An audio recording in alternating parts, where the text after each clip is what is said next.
So guys, you guys excited? 2023 is here. It was fast. Like 2022, it just went by like this, right? Everybody hit their goals this year. Yeah? No? No, not yet. Everybody missed their goals. I should say. So now you're like, in 2023 we'll make it happen this time. Yeah. So what are some of the reasons you guys think you didn't hit the goals? Not executing on everything. Not executing. Okay. I decided to travel instead. I felt like it was important for me. I don't know. It was a little like, I was like, a couple of opportunities came up and I took them. Yeah. Why not? I mean, if you're not going to do it, in this life, in which life you're going to do it, right?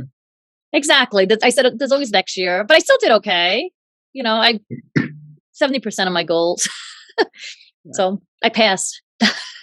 I think there's various reasons why many agents, don't hit the goals, right? But I kind of agree with what Josh said. It's always going to be a lack of the right execution. I think that was the missing word, right? Because we all, believe it or not, guys, we all work really hard, I think, as realtors. We all working at least, 12 hours a day, 6-7 days a week. I think we're working more than, people just having a job. So I don't think it's just the effort itself, even though Maria said she was traveling. So that might be the reason for some people not even putting the effort in, right? But I think many times it's just the right effort. Who agrees with that over here? Yep.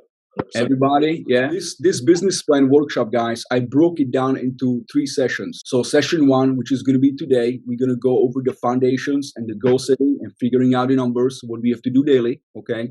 Session 2, which is going to happen on October 25th, that's going to be going over the marketing plan. So we'll discuss the strategies and the tactics, what actually you have to do to get to the transactions, okay? And the 3rd session, we're going to talk about the operations, systems, structures, finances, schedule, all of that to kind of hold everything together. Because I know just talking about it without execution and without actually implementation immediately is going to go to waste. So I'll be giving you some assignments, which we're going to bring into the session 2. And again, I'll give you assignments to get ready for session 3, right? So by the time you're going to finish with session 3, you should have your business plan completely finished, and not just the transaction, but you should also have your marketing plan, your marketing strategies, your tactics.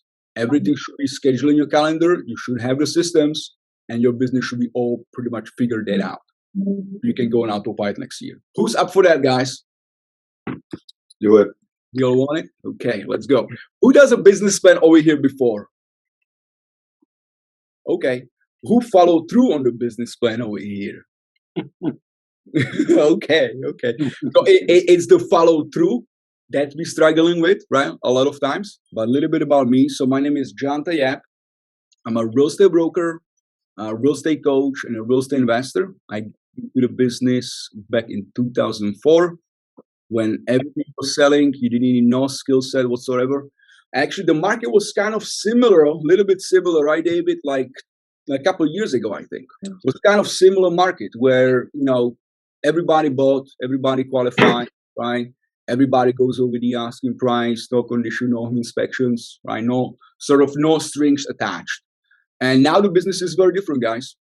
I see a same way when the market shifted in 2008. Before that, believe it or not, we didn't have Facebook. We didn't have social media.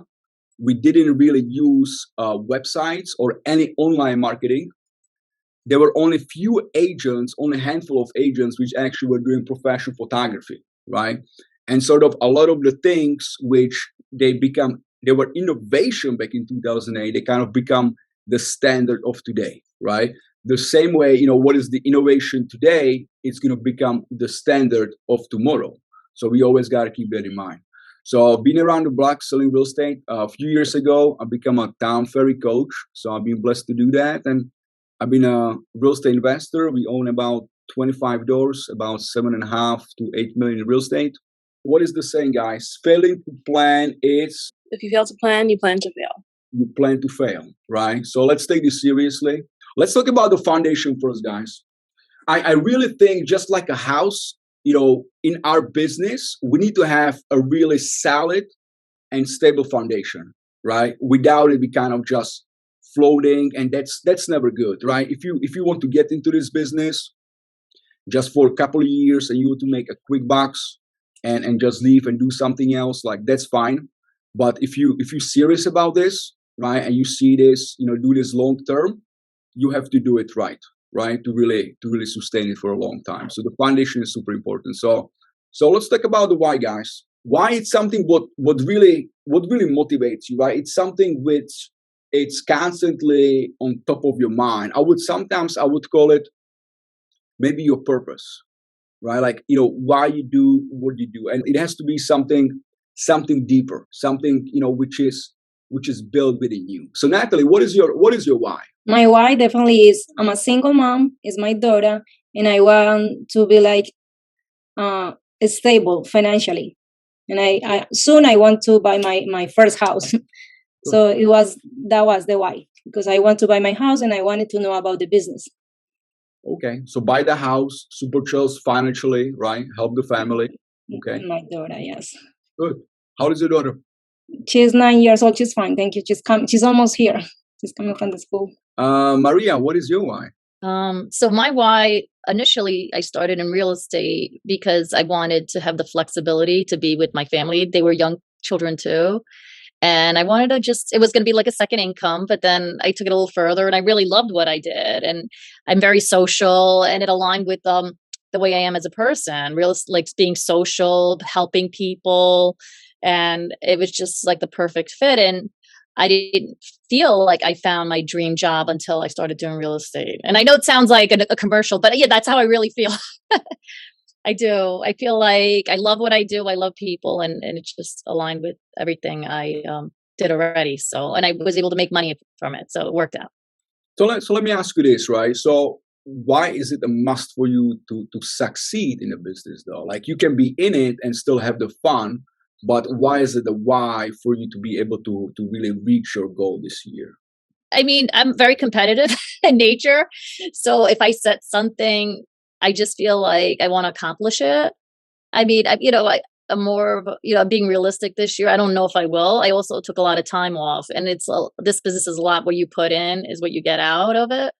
So I don't know if I will be able to succeed and achieve my goal for this year, but I'm definitely off to a good start for next year. I love that. So we get the why, guys, and please don't take your time with this. This has to be something which is going to get you out of bed when there's a blizzard outside, right?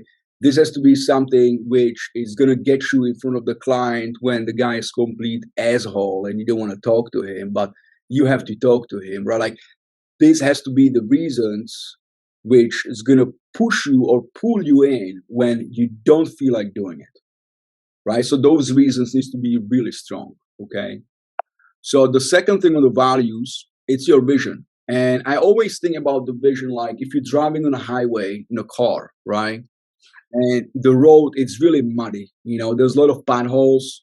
And not only that, it's really curvy. Like, you're going up the mountains, there's a lot of curves, it's very hard to see. Plus, on top of it, there's a blizzard outside.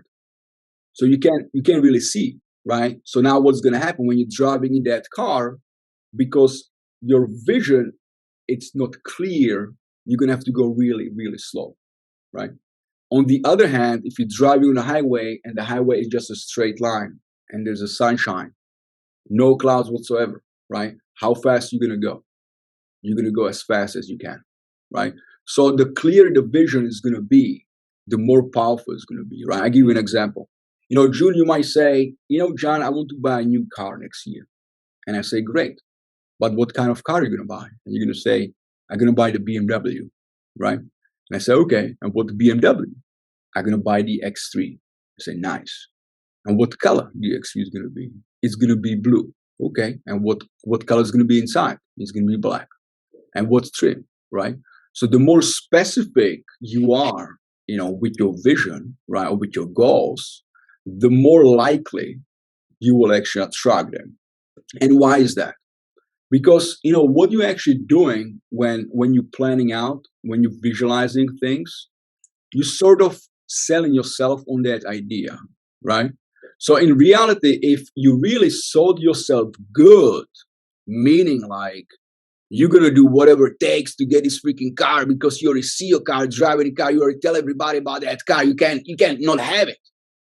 You're gonna accomplish that. But if you just think about, oh, it would be nice to have a Beamer, but nobody knows about it, how likely you're gonna really attract it?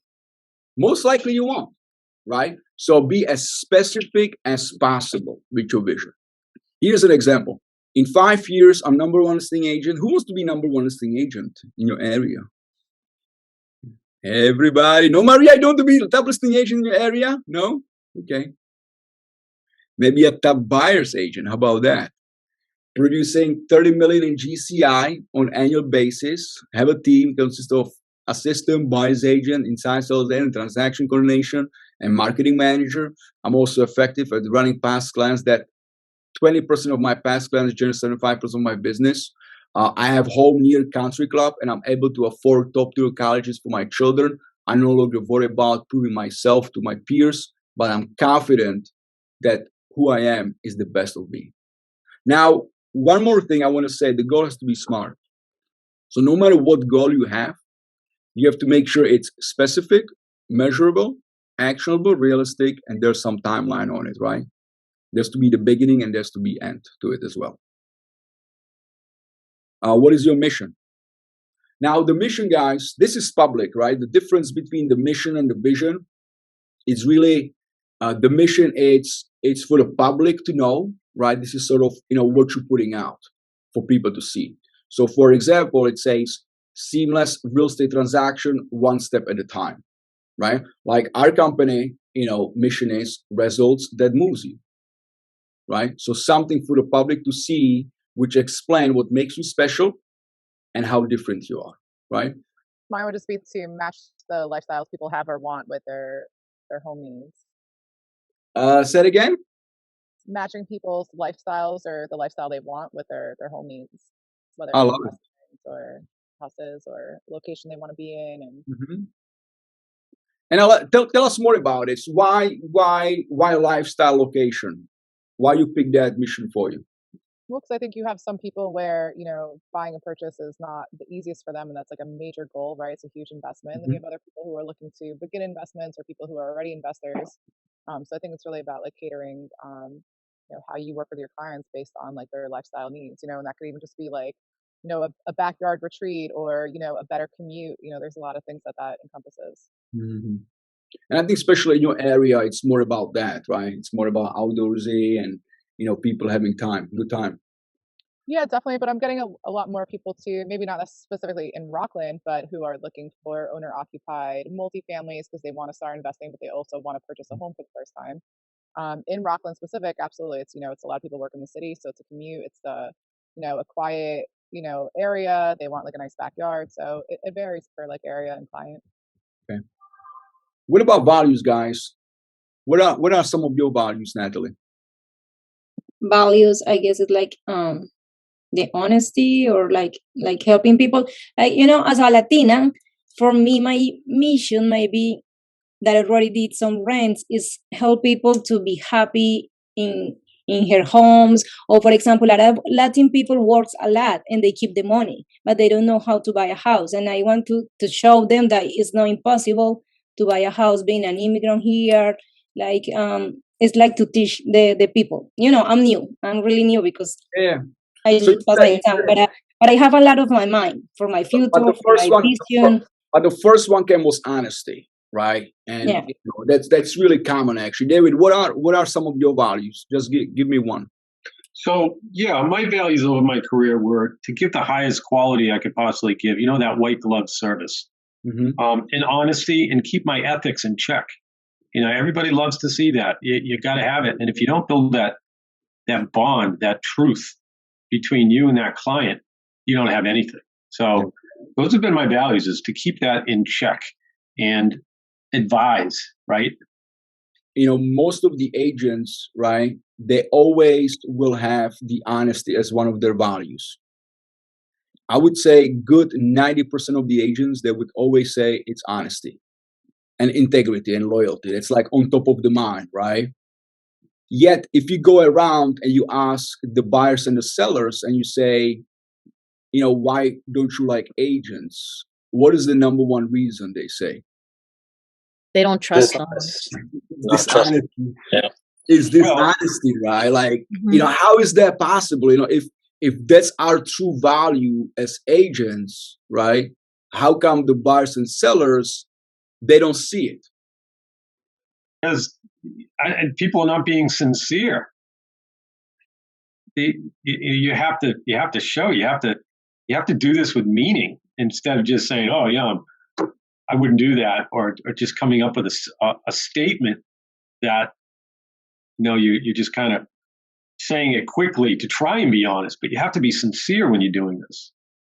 Yeah, but I think David, many times, and Tom, he talks a lot about this, is to align our behavior, with the goals, right? So many times, what I see, and honestly, guys, I was guilty of it as well. I admit it here, okay? There were times where I wasn't honest, and sometimes I maybe was dishonest even. Maybe sometimes I was, withholding some information, right? So we really got to look into ourselves. But I think, David, you said to be sincere, right? But sometimes to be sincere, to see, who the client is and if there would be a good client for you to work with. I'll give you an example, right? If your value is to be honest and you're going into the relationship, but there's already signs that the guy is dishonest, should you work with that guy? You shouldn't work with anybody if you're not comfortable with it. Yes. Period. But the problem is we work with people which they don't align with our values many times. Yeah. So here are some of our values in the office, right? It's right here in the conference. Hustle, work hard, be coachable, and guess what? There's also be trustworthy and honest right there behind that chair. Be trustworthy. You see it? Yeah, it's funny, John, you're bringing up a great point. That's why, like me personally, I know I'm honest and trustworthy, but for me to write it down, I feel like people will look at that and say, yeah, she's saying she's on, because we have a bad reputation as real estate agents, car sales people do.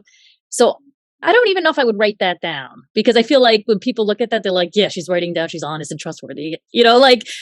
Even though I feel like I am, it's not something that I would write down. But what I did recently was I looked at my Zillow reviews and I just glanced at what other people wrote about me. And I put together like a little value thing from that on what other people thought of me. What about if someone's going to look at it and they're going to say, but I don't see you do that? Are you going to take it off as well because somebody felt like that about what you wrote down on the wall? No, I don't know. I just feel like I don't know. That's my thing. I guess you're right. But if you're writing honest and trustworthy, like what is your first thing when you see somebody write that down? Do you say, oh, okay, I'm going to go with this person because they're saying they're honest and trustworthy? Or do you say, like it makes me skeptical. So I guess that's why I don't want to write it. Yeah. So I think this is different, right? So this is mainly for us as the agents this is for the agents to know, hey, what values we have as agents. It's not really for the customer, Okay. for us to say, hey, we honest, but it's on the wall over here. So if they ask, we can talk about it. But you brought up a really, really good point, actually. We tend to do and don't do things depending on how we think other people are going to see it. Right?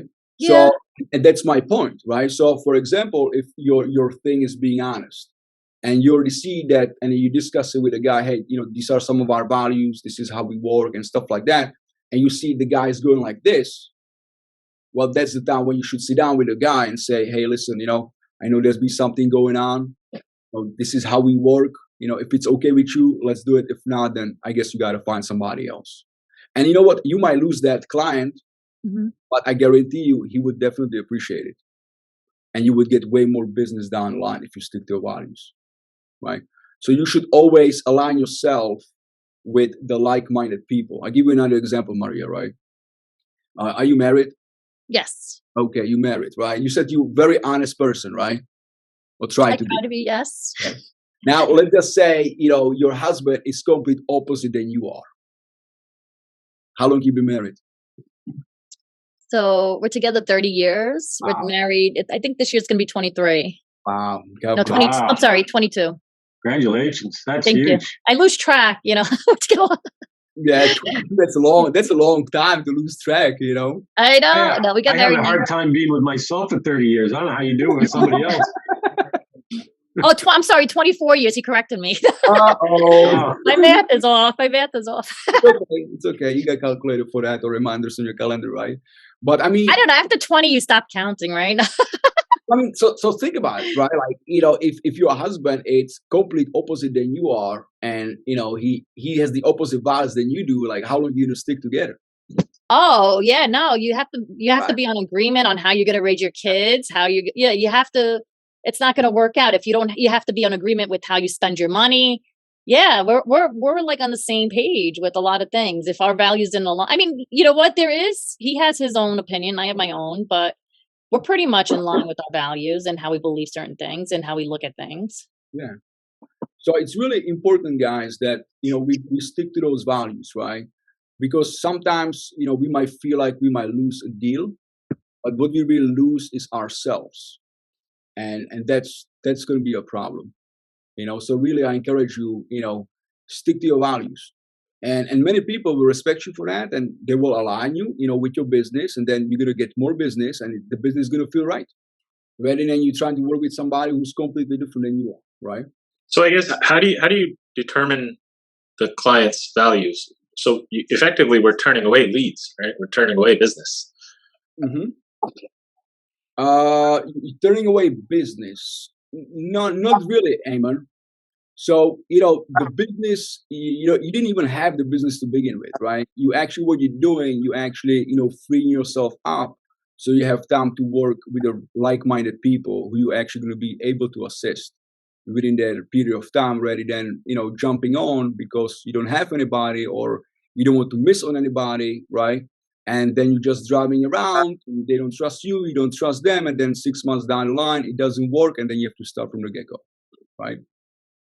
Like John, like you brought up a good point. So I had a seller that was telling me that I don't want to sell to so and so people. I'm not going to work with somebody like, I don't, if I explain to him I cannot do that, and he's still adamant about like selling to only aliens, and I don't want to sell it to anybody except aliens, and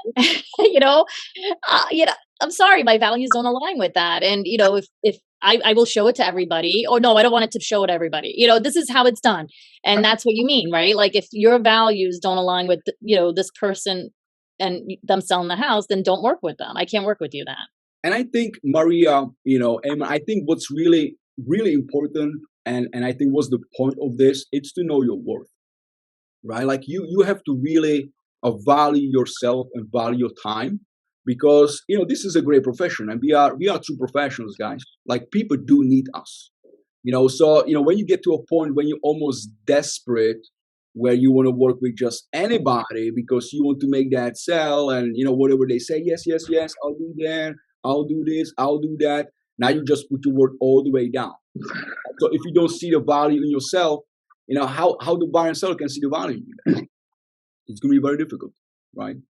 So stick to your values. Let's talk about the SWOT analysis, guys. Who knows what SWOT analysis stands for? Strengths, weaknesses, opportunities, and threats. What's that, Jen? Yeah. You want me to say it again? That was fast. That was good. No, that was great. That was good. I liked it a lot. So let's talk about some of the strengths. What are your strengths, Jen? My strengths are, I think I'm good at listening to people's needs. I like helping people, so I think that shows when I do work with clients. Mm-hmm. I'm fairly detail oriented, and the detail oriented, that's definitely a tough quality for a realtor. Yeah, I think I'm also very personable, so I do well with people in person, which I think helps build trust and build like the relationship with them. So that definitely helps as far as just building relationships with new clients, with past clients. So good. What about you, Dave? What is your strength? You're asking me, John? Yeah. Other than my good looks? Ting.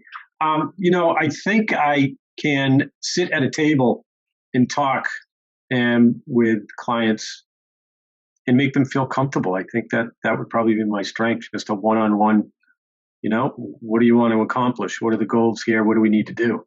That's probably my strength. That's, I think, technically very savvy, relationship building. I love it. Now let's talk about the weaknesses, guys, right? Shana, what are some of your weaknesses? One of my weaknesses is that I'm not really good at the following up. And so that's one of my biggest weaknesses, following up. Following up or following through? Not following through, like following up with the client. I see. So patience? You run out of patience really quick? Patience, yeah. Okay. Maybe. Okay. What about you, June? What is your weakness? Same thing. I think follow up, follow through, follow back is my weakness. You mean it's more like sticking, following your past clients, right? Rather than going for the new business? Yeah. So guys, let's think about the strength and the weaknesses, right? This is internal. So this is something which has to do with us. The opportunities and the threats, this is external, right? So this is the market itself. This is the competition, right? This is the new company open up down the block. This is the agent. So what are some of the opportunities you guys see in your marketplace? Monica, any opportunities lately? Yeah, I think one of the opportunities in my market is, quite honestly, I'm a newer agent, so I have 1 or 2 years experience. But I think the opportunity that I have is I'm meeting a lot of agents who've been in the business for 20 years and are not adapting to this new way of operating, which is social media, which is different ways of marketing. And a lot of agents I speak to are like, this is how we've always done it. But because I have like 1, 2 years and I'm like almost like fresh, it's like, no, seems to be what's really converting. And I'm getting people hitting me up on TikTok, like, hey, I saw your video, I'd love to work with you. So I find that that's my opportunity, just being open to not doing things how they've always been done, because I mean, I haven't done them. I haven't had that experience. No, that's a great point, Monica, and you're right on the money. You as a newer agent, you actually have the upper hand in this market. Yeah. What about you, Josh? What are some of the opportunities you see in the marketplace? There you go. So yeah, I like what Monica said. She's right. So what I would do is adding the new with the old at the same time. So social media and stuff, but you go door knocking, right? Postcards, all the old stuff, and you combine it with the new, right? And that's an opportunity. So you gotta know both. Yeah, which I think, Josh, he brings a really good point, Monica, because what we see a lot of the new agents, it's all about TikTok and social media, but when they get in front of people, they can speak, right? So you can't forget that, this is still a people's business, and the good old ways, sales, they're always gonna work. What about you, Jen? What are some of the threats you see in your marketplace? I guess one of the threats would just be a lot of like the misconceptions, like what's going on, and like buyer fear, and just handling that accordingly. So just the fear in general? Yeah, just approaching like especially like buyers appropriately, and just reassuring them about like the fears that they have like with the market. Mm-hmm. So a lot of it is about, you're talking about skill set, right? What about you, David? Do you see any threats in your marketplace? I don't see many threats, John. Just if you're not doing the work, the threat there is you're not going to do any business. The biggest competition is you, right? It really is. It definitely is. Oh, heck yeah. So that's the strengths, weaknesses, opportunities, and trends. And sometimes, guys, I always like to look at it that the weaknesses actually, they could become your strength, right? And the strength, they could become your weakness. If you, for example, if your business is depending solely from expires June, right? Or just from a database, and the market shifts, and you don't have different sources, even though that was your strength, now that's going to become a weakness because you're not getting business from anywhere else, right? So let's really write this down, and let's see, how else we can really get some more business in the next year. Let's go into the goal setting, right? Because that's super important. I'm gonna take some numbers as an example, guys. So let's just say our business expenses are how much? 50,000 a year. So 50,000 is your business expenses now. How many of you are getting paid for your business? Okay, David, Josh, of course. How do you guys pay for your stuff if not from your business? And I know it's kind of difficult, maybe especially from the beginning, to get to that point, right? But Maria, where you want to be at, you want your business, it's to pay you a salary, right? Which that salary is going to cover your personal expenses. So the $50,000, the business expenses, that covers your personal expenses as well. Okay, so that's in it. Your personal and business, $50,000 total. Okay, so this is business and this is personal as well. So 50,000, that's your expenses. Josh, how much money you want to save up this year? How much money do I want to save up this year for what? For investments? For investment, yeah. I need 100. You don't want 100, you need 100. Okay. So I'll put 100 over here because you need it. Then let's say you have some debt, maybe $10,000 debt. You want to pay that off, right? So if we add these together, that's about 160,000. Everybody follow so far, guys? So far, so good, right? So we got 160,000. Now you gotta pay taxes on top of it. So let's say 40,000 for taxes. So your total actually you have to make about 200,000. So let's say 200,000. That's the goal. On the average commission, $15,000. Let's say. So if I take 200,000 divided by 15,000, it's about 13 deals. So far, so good, guys. 13 deals. Everybody follows, yeah. Now, what you want to make sure about when you get paid, because we don't get paid bi-weekly, right? You have closing, you get paid a check. So you're going to be getting 13 checks approximately next year. So what you want to make sure about that when you get that check, you divide that check 3 ways. Why 3 ways? Anybody can tell me why 3 ways? Taxes. Taxes is one. Yes, David, very good. Marketing. Okay, let's call it business expenses. That's the second one. Savings. And then you got your future. Yes. Let's look at it, right? So we know that 50,000 out of the 200, it's business expenses, right? So that's 25%. This is 25%. 50,000 is 25% of 200, right? Now we know that the taxes, it's 40,000. That's 20%. 40,000 is 20% of 200,000. Everybody follows? And if I take 20 and 25, that's 45. That means that 55% that goes to my future account. So what happens, Maria, now when you get that check, right? Let's say you had a closing and it was, $13,000. You would divide that check 3 ways. You would put 2,000. Let's say the check is 13,000 in the check. So you're going to put 2,600 under the taxes times 25%. You put 3,250 here for the business and personal expenses in your account. And then you get 13,000 times 55%. And that's 7,150 that goes in your future account. Right? So you can never really run into a problem where you have no money for your expenses. And now most agents, they're going to come and they're going to say, but John, but I need to pay my expenses.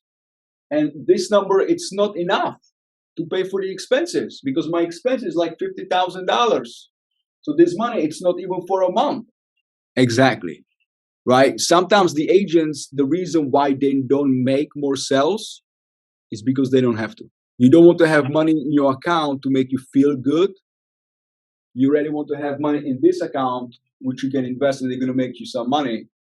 But you just want to have enough in the business expenses to cover your expenses. So, John, so simplified. When you get a check, you divide by 3 times. That's it, right? Not 3,000, no, Drew. That's what I'm saying. You have to see what your goal is, right? So in our case, the goal is 200,000, right? You have to see what are the business expenses, 50,000. So you have to see, okay, the 50,000, what percentage that is of that goal? The taxes, what percentage that is of that goal, right? The savings, what percentage is of that goal? And then that percentage, that's the percentage which you're saving. It's not always going to be a third. How do you find percentage? How did you find out? So you take your total goal, right? Oh. You take I give you an example. Let's say your expenses are 50,000, right? So you take 50,000 divided by 200,000. That's the goal. It's 25% right there. Okay. So 13 deals, right? 200,000. Now let's think about this, right? If you want 13 closings, let's figure it out now. what are going to be the activities, what work it's going to take to actually get to it, right? So what goes before the closings, guys? What comes right before the closings? What do you need to get a closing? Contracts. You need contracts, right? So in today's market, some deals fall apart. So let's say you need 14 contracts. So what do you need? What comes before contract? Appointment. Showings. After the showing, Accepted offer. you need offer. Inspection. Okay. Offer. Okay, so you need offer. So in order to get 14 deals, right? How many offers do you have to submit, Josh, to get one deal? 2 offers?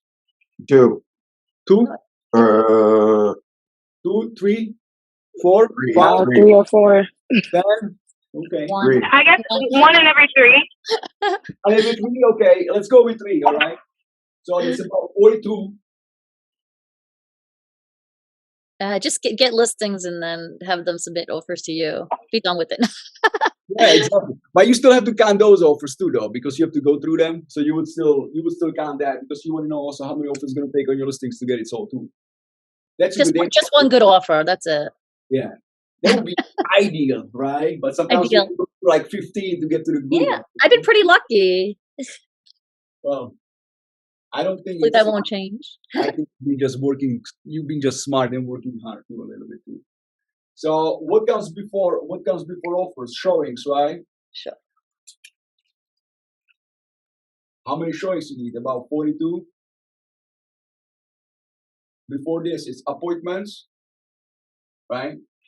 And now really, I would say that's why it's so important to track your numbers, right? So you can really see your ratios, not, something would be estimating over here. But I would say every 2 to 3 people you meet as buyers, they should go on the contract or sellers, right? So I would say 3 appointments equals 1 deal. So that's 42 as well. So if there's 4 showings in one day, does that count as 4 appointments or 1 appointment? So that's not an appointment, actually. That's a showing. Oh, 4 showings. Okay. Well, appointment, it's like the very first time you sit down with them, you do like the buyer pre-qual, or maybe you go into listing presentation. That's an appointment, right? But when you take them out, that's a showing. Now, if you take one party out and you show them 10 homes in one day, that's still 1 showing, right? But if you take 10 buyers out in one day, that's 10 showings now. Makes Okay. sense? Yeah, I guess, but it's still, you might be spending 3 hours with one person, or you could limit it. Yeah, I guess I would count each appointment as a showing. I mean, at least I would say, like, if you're showing them 4, I would do 4 showings. No, don't count. Because it's not really about how many homes you're showing to the buyer. It's more about how many homes you have to show to that one buyer to convert, right? So you will know how many times you actually have to take them out before you're converting. And by the way, that should be 2 to 3 times, right? 2 to 3 times on the average when you take people out, they should be buying. It's not 10 times or 12 times. That's already the wrong person to be working for a while. Mm-hmm. So it takes about 75 conversations to get to 1 deal, right? So if I do 75 times 13, that's about 975.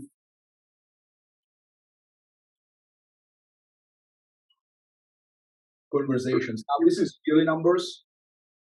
You guys take some time off too? How many weeks you guys take off per year? Would you say like 6 weeks off? Is it fair? 6 weeks, 8 weeks? Yeah, ideal. About 8 weeks. Now, when I say weeks off, I'm sorry, let me clarify. Weeks off from prospecting. So you might be going for some Tom Ferry events. You might be attending some training. You might be flying out. So obviously, you on the training, to be able to make calls, right? So those weeks you have to take as off as well. So just for the purposes and to make the numbers easy, I would say we're going to work only 42 weeks. We're going to do a Maria's example, right? You're going to take Maria 10 weeks off, okay? So you have 42 weeks yearly,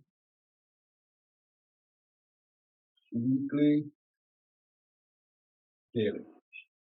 So this is about 1 appointment per week, 1 showing per week, 1 offer per week,